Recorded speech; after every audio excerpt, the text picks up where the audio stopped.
those that refuse to be helped. Right. But that's not the answer for these young people in catching them before they get to these negative activities. Exactly. So, and even say, because I'm a child that, and I don't have a problem telling my story, I did not do everything right in the beginning. You know, there was an incident where I had a friend that we went to high school. I went to high school in New York, so it's a little bit different than that. A little bit different? A little bit. No Cokes, all Pops, right? All Pops. And we walked to school. Right. You know, there was no busing. You went to school in your neighborhood.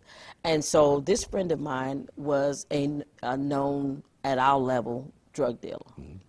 And but he was a friend. She asked me to carry something for him one day, and I did. Had I been caught that day, it was easily for me to have done maybe 10 to 15 years. Your life would have turned that completely Turned totally around. Not a bad kid, just at the wrong place, doing the wrong thing at the wrong time. And thinking I'm just doing a friend a favor, you know, and no, I won't say, like maybe some of our presidents did, that I didn't inhale. I inhaled. And but to say that my start is got to be my ending is not true, because I'm not that person I used to be. And just some people putting their hands on me and helping me to know that I can rise above where I was. To me, jail is not the answer to everything. I told a room full of men of faith just the other day that I am a total believer in the redeeming power of love. Not only the redeeming power of God's love to take. I am flawed. I'm deeply flawed. I am a work in progress. My wife will tell you that. And I know. I mean, I try to be consistent with my prayer life. I mean, if I'm being transparent, my prayer life improves dramatically when there's a little crisis in my life. Yes. You know, I talk to God a lot more when things ain't going real well. Yes. But there are things that I do try to be consistent with. I pray for blessings and safety and health for my family and friends, and I pray every day for courage, for wisdom and humility, because I want to make certain that I never take myself too seriously. I take this job very, very seriously, but the job's important. It is. I'm not. I'm just a guy doing a job for the next 4 years. So I also think that these children who are starting off on the wrong path can be redeemed by the love of their community. Right. And if we proactively look for ways to interact with these young people and try to give them structure. I don't even blame the parents, because they're stuck in that generational, and I've called it generational indifference. Right. It's not a generational criminal element. It's a generational almost hopelessness where I'm not worried about those things because they don't fit for me. Basically, when you grow up in an environment, it's all you know. That's right. You've been taught this, and this is the way of life. So you don't know outside of this house, outside of my community, that this is abnormal. That's right. Because it's your normal. And I'll say this too. Every person who violates the law is not in impoverished areas. That's true. We have, I mean, because, you know, after a while, you know, you get older, teenagers across the board make horrible decisions from A to Z, and they come out of great homes and they come out of bad homes. But to say that prison should be their answer, when it's something, to me, I think can be fixable in mentorship and guidance and direction. I think that with the young people, I think we do. I think we are challenged, though, by the fact that if we have people that do break laws, there has to be some responsibility. There has to be some accountability for that. I don't think it should be so severe where they're in prison for 10 years and it basically takes a lot of their future away from them. But I do think serving time serves a purpose, provided that it's done in a way that rehabilitates the youngster. Right. How about mandatory college classes? You see what I'm saying? I mean, I'm thinking that, you know, sometimes we give them time, but we give them time to the wrong thing. How about, okay, in order for you not to do jail time, you have to get this 2-year degree. Listen, I like the idea if they're in high school. You Yeah. know, the high schools now offer dual enrollment. Right. In other words, a young person can either choose here in Columbus, either Columbus State University or Columbus Technical College. So if they want a 4-year degree, they can begin in their junior year taking college classes and have 2 years of college out of the way. Right. If they want to go straight to a job, which a lot of kids do, a lot of kids aren't ready for and aren't dreaming of a 4-year degree. Right. They want to earn money to get an apartment, get out of the house, buy a truck, Right. whatever it is they want to do. So there's a dual enrollment available through Columbus Technical College. Right. They can graduate with an associate's degree straight into a job out of high school. And some kids are not, though, just since we're talking about the crime, some kids are not in school. They're not able, well, they're not able. They're not accessing the 2-year degree program. They're not doing that. But when they get in trouble, the money that we use to house them in prison or in jails. See, this is where me and Reverend Powell, we get to talking a little bit, so I'm going to treat you like Reverend Powell. That's for a minute. fine. He's a good man. If I measure up to him, I'm in good shape. He is. Instead of using that money to house them in a jail cell, see, my thought is mandatory education, mandatory, schooling, where this is what you have to do to stay out of this place you really don't want to go to. And then because the money's going to be spent to house them. And so this is just a dream of mine. I know it's not. Well, see, and I think it's a great, and that's how most good initiatives start, is just as a dream. Somebody who has a crazy idea, and then the more they flesh it out, the more it starts to make sense as far as being able to implement it. Mm-hmm. What I would suggest to you is that if we approach it in the vein that we're going to get to every kid in the elementary and early middle school ages, we could eradicate the need for that type of sentencing. Exactly. Because we will have gotten this to these children when they're impressionable and before they have already chosen a path. I agree. Pastor Powell and I had actually had a conversation. He kind of told me, because I'm an optimist. Yeah. I believe we can save every kid out there. That's me. And he looked at me, he said, not gonna happen. It's not going to happen. And I know that. I know perfection should be a goal, but you have to logically know perfection is no kids in jails. Right. It's boarding up the jails, turning them into college. That's and right. educators. I know. That's not going to happen. It's not going to happen. And I agree with you. But I think if we attack this thing at all angles, see, because right now we still have to deal with those who are not educated. And we can attack it from that perspective as well as from the point of early age, catch them at the early age. But we still got to do something with the ones who have already, what we call aged out or something. There has to be something. And there's even another group. There's another group that's already in the prison system. Right. And they are, the recidivism rate, and we've made some positive impacts on it. Mm-hmm. But I mean, think about this. If some guy or some lady is released from prison after 5 years, and they give them $35 and the clothes they came in with, where are they going to go? They're going right back to the neighborhood they lived in when they got picked up. Doing earlier. What they know. And what they, and I always say this, prison, if what you didn't know, you learn better in prison. Yeah. That to me is the challenge. Number one, we have to be able to identify and where some of our issues are with regards to creating a culture within impoverished areas that is turning these young people into criminals. And we also have to look at a way to reintegrate and re-educate these people coming out, and giving them a skill set that makes them employable. And I don't mean a minimum wage job. Right. I mean something that they can go, and we have to break down that stigma that every released felon is a danger to have around your employment. Exactly. That's just not the case. It is not. I think if you do your due diligence in hiring, just as you would somebody off the street, you'll be able to determine if the person can be trusted with the duties that you're going to pass on to them. My final part about the crime, Yeah. because I know it, but this is a It's- major yeah, we thing. could It's talk right for a we week could talk on all crime, day yeah. on this one.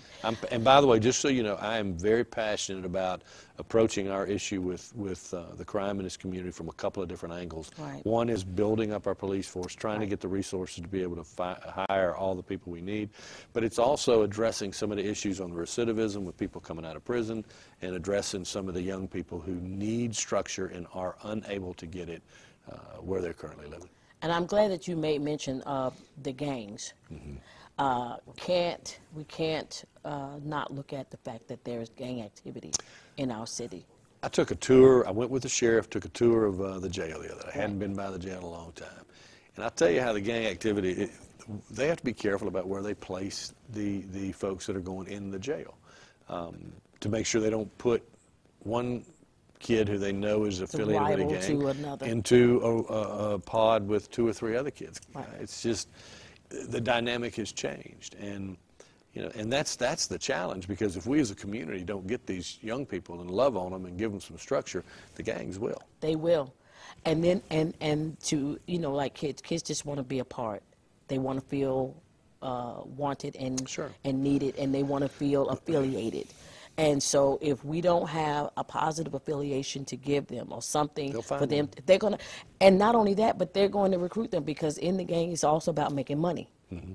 And so if I can get somebody else on my team to help me make more money, because that's the big thing, flashing the money and whatever, money that never gets long ever.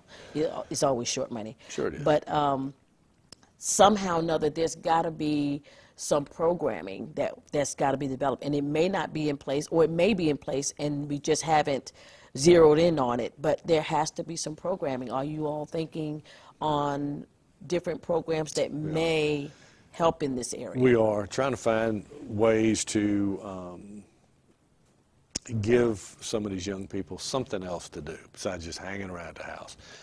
Went on a trip to Denver and looked at some of the things they're doing up there. And one thing they use is what they call a Denver card.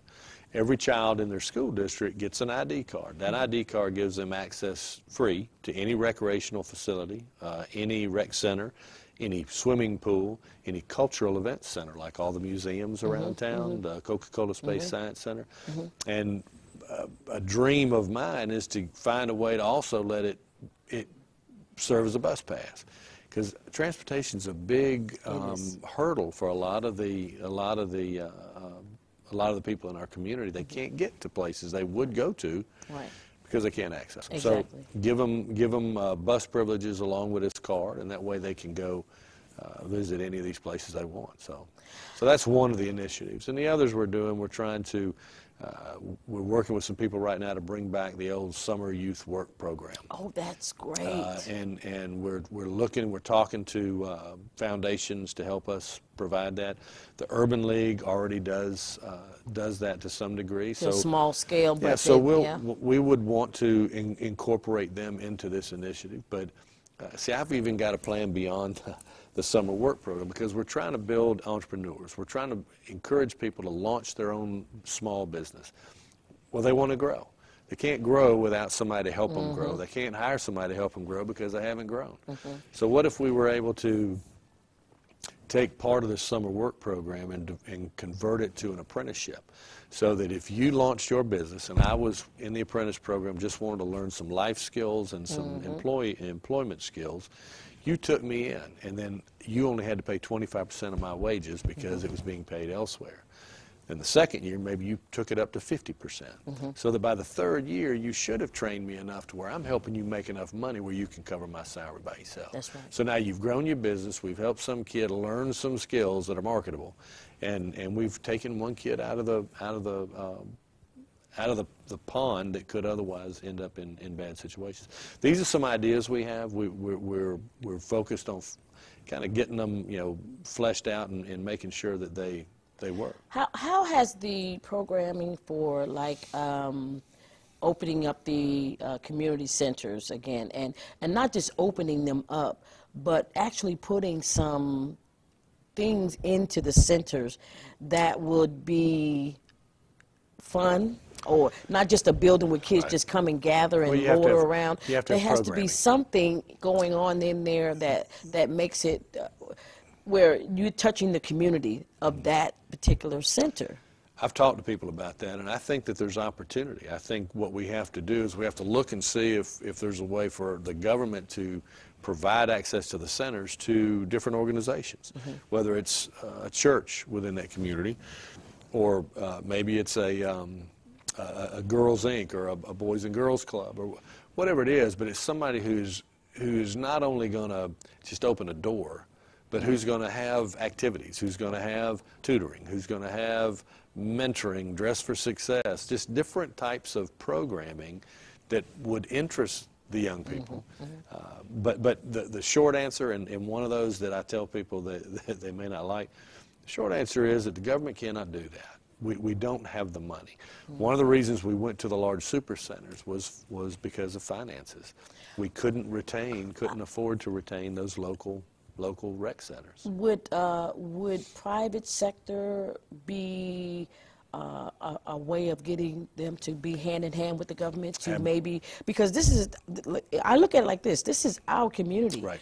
And so it's like investing in your own, because crime is like this, it doesn't stay, it's like a cancer, it doesn't stay in one section. It eventually will span out. Because we actually was doing one of the programs in the rec center down in the South Side. I remember that. And I'm going to tell you, Mayor, it was tooth and nail fighting, trying to get the help to keep a program that was funded only by our ministry and donors. And, you know, we did 90% of what it took to do it. And so when you're trying to make a difference, and you just need a little help, we couldn't get them to cut the grass out there. It was just horrible. I remember Pastor Powell called me. Yeah.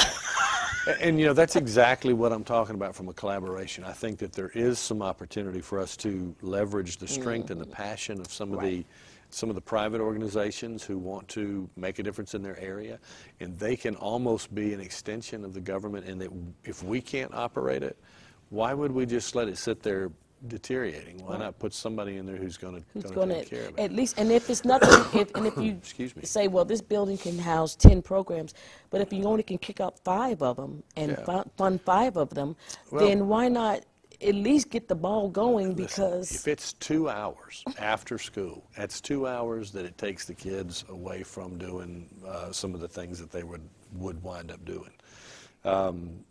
And I think that with respect to like cutting grass and things like that, obviously there's limitations on what the government can do from a resource standpoint. Right. But we can't keep doing things the way we've always done it. The world's changed, and it's changing at a faster pace than we ever anticipated. Right. Businesses are adapting.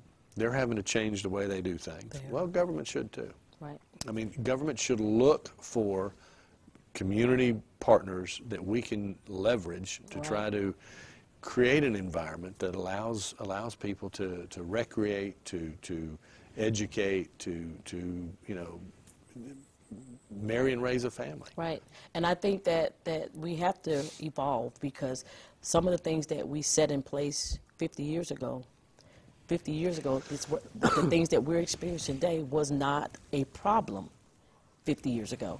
And so I think our government, and forward mind thinking like you're doing, has to progress and evolve to 2019. Absolutely. I mean, and think about it just logically.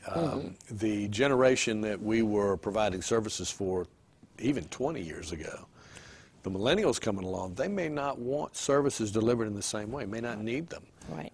So I think government just needs to get a little bit more nimble. It's very difficult to do because it's governed by elected officials who tend to not want to, and I'm talking about myself, we've all been a little guilty. How long have you been on the city council? 112, no, it feels like. No, I was elected in 1996 and started serving in 97. So I served for 21 years.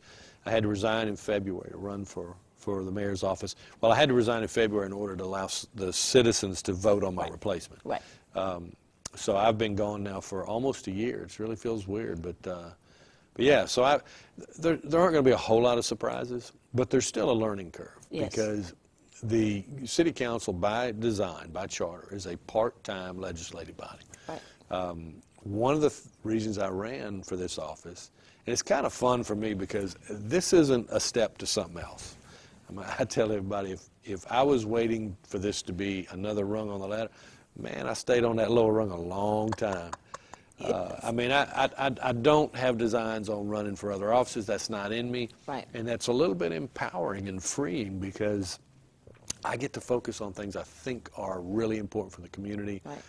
And I don't worry every day about getting reelected. I worry about doing what's right for the people that live here. At this time that you've been elected. That's for. right. But I love serving the people. I love this city. I love the people that live here.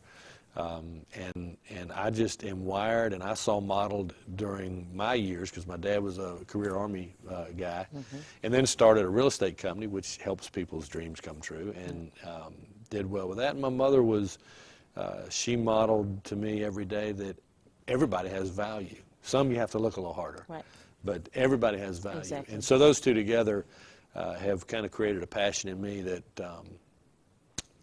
I like to serve people. Well, I think that, sir, you are going to do well in this I hope position. So. Plan on it. I think you're going to give it your best. Oh, that's a guarantee. And that's the thing. You're going to give it your best, and we can't ask any more of that. I will say this. I know that you won't be able to make everybody happy. You may not make me happy all the time. And that's okay, because I'm still going to support you. I hope that the community get behind your ideas and the thoughts that you have toward our city, and help you to progress us into the future. I appreciate it. Make this a safer place for us all. And I hope that the faith base will jump on board with you. I think they will. I think so too. And I think we're tired. Yeah, well, I think we're all concerned with what we see going on in our community, in this community that we love. We see our young people who are killing each other. And you know, here's the deal. Our police officers are exceptionally good at what they do. Right. So the odds are there's only two outcomes if you continue to follow a path of criminal activity. You're going to end up in prison, or you're going to end up dead. And that's a waste of your life either way. So our job as a community is try to make sure some of these people who are stuck in poverty and don't see any way out understand there are options and there are opportunities, and they don't cost a lot of money. It doesn't take a lot of time. Just reach out and take advantage. And honestly, Mayor Henderson, we need mentorship that doesn't always look like us. And that's I know that's going to be sometimes a hard crossover, but sometimes we need to know that we all are part of the team, and that, you know, it's not just a black issue or a white issue or a Hispanic issue, but we need to see crossing of hands in every community, that we are not, you know, that we're one. If we're going to be one Columbus, then we've got to stretch past our comfort zones. I actually put it a little more bluntly. I think I talked to Prathan about this, and also talked to another young black man who is involved in mentoring. And there are groups that are going into predominantly black schools, and they're trying to make sure that particularly young black students are getting some guidance and some mentorship. They have lunch with them. So I challenged them. I said, next time you go, why don't you take a guy from the Indian community? Why don't you take a white guy? Why don't you take a Hispanic guy? The sooner the young people in this community understand that we all love them, we all care about them, we all are have an interest in making sure that they get opportunities and they seize those opportunities. And sometimes well-meaning individuals, I think, unintentionally illustrate to them that it has to be somebody that looks like them in order for them to succeed. Right. And that's not the case. And it's not the case. And then on the flip side of that coin, maybe there needs to be men that look like you that will take a man that looks like my husband to your community, to your schools, to your events. Absolutely. And let them be a voice so that they are accepting of someone opposite of them and different than them, and it's okay. And they are just like us. You know better than anybody, being a pastor, that what do they say the most segregated hour of the week is? You know it is. 11 o'clock on Sunday. It is. I talked to some folks in our Sunday school class. I said, why don't we be like a Kiwanis club? Kiwanis has what they call interclubs. There'll be a different club visit and have lunch with them and just hang out with them, go to their meeting, and they get credit for that within their own club. Well, why don't we do that with Sunday schools? So if there's a predominantly white church, take a Sunday school class and go visit a predominantly black church. Go visit a Samoan church. Go visit an Indian church or Hispanic church. Right. And vice versa. Right. Have a Sunday school class from a black church come visit and begin to create those connections. Right. And break down the barriers and understand that we're just people. I always look at it like this. A bouquet of flowers, roses, tulips, daisies, you name them, of a bunch, all beauty of their own, but when together, even more beautiful together. And one doesn't have to compete with the other for beauty. It's just.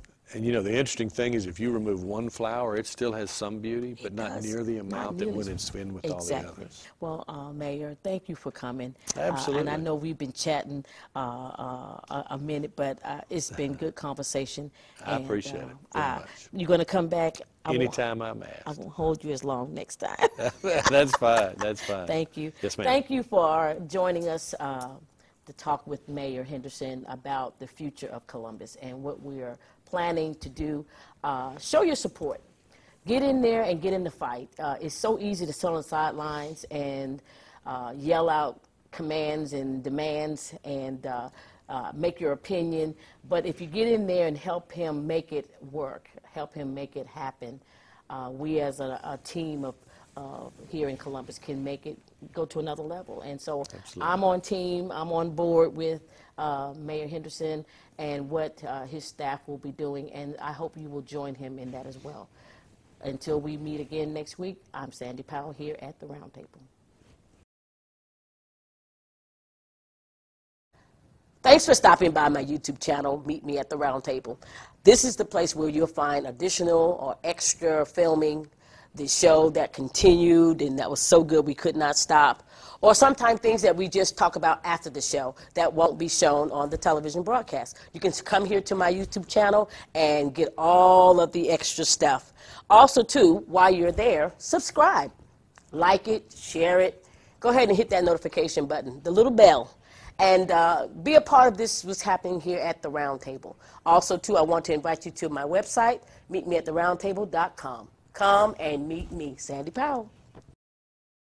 Or to see our sermon times.